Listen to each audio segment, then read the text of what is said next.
Happy Read Across America Week. This week we'll be learning about Dr. Seuss and his collection of books. One book in his collection is And to Think That I Saw It on Mulberry Street, which is what I'll be reading. To Think That I Saw It on Mulberry Street by Dr. Seuss.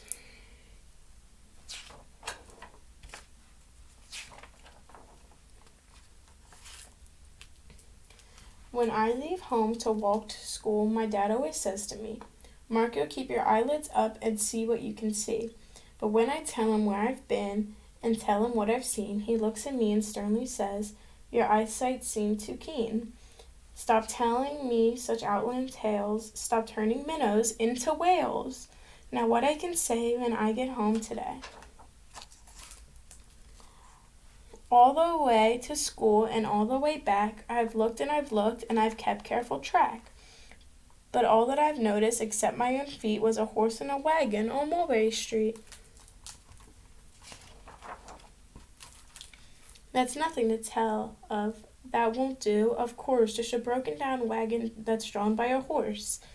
That can't be my own story. That's only a start. I'll say a zebra was pulling that cart. That is a story that no one will beat when I say I saw it on Mulberry Street.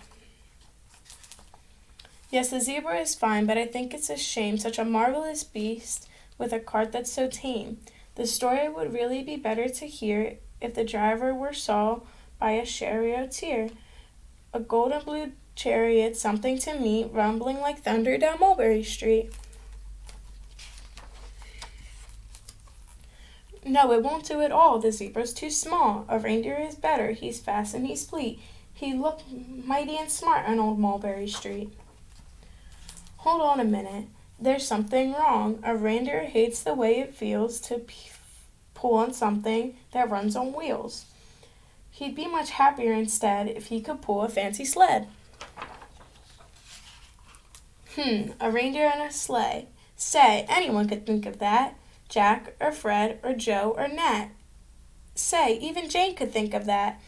But it isn't too late to make one little change, a sleigh and an elephant. That's something strange. I'll pick one with plenty of power and size, a blue one with plenty of fun in his eyes. Just give him a little more tone, have a Raja with rubies and perfect perched on a throne. Say, that makes a story no one can beat when I say I saw it on Mulberry Street. But now I don't know it. It doesn't seem right. An elephant pulling a thing that's so light would rip it around in the air like a kite. But he'd look simply grand with a great big brass band. A band that's so good should have someone to hear it that's going so fast it's hard to keep near it. I'll put on a trailer. I know they won't mind if a man sits and listens while hitched on behind. But now is it fair? Is it fair what I've done? I bet those wagons weigh more than a ton. That's really too heavy for a load of one beast. I'll give him some helpers. He needs two at least. But now that worries me into this, Mulberry Street's run into a bliss. Unless there's something that I can fix up, there'll be an awful traffic mix-up.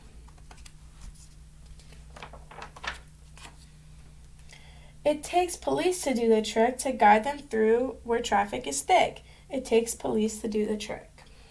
They'll never crash now, they'll race at top speed with Sergeant Mulvaney himself in the lead. The mayor is there and he thinks it's grand. He'll raise his hat as they dash to the stands. The mayor is there, an elder man too, waving all of his banners of red, white, and blue. That is a story that no one can beat when I say I saw it on Mulberry Street. With a roar of its motor, an airplane appears and dumps out confetti while everyone cheers. And that makes the story really not bad, but it still could be better. I suppose that it had.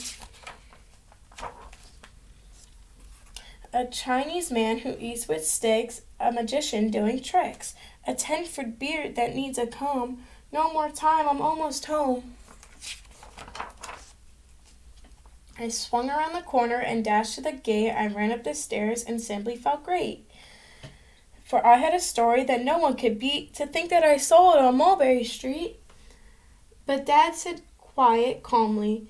Just draw up your stool and tell me the sights on the way home from school. There was so much to tell, I just couldn't begin. Dad looked at me sharply and pulled at his chin. He frowned at me sternly from there in his seat. There was nothing to look at, no people to greet, did nothing to incite or make your heart beat. Nothing, I said, growing red as a beet, but a plain horse and a wagon on Mulberry Street.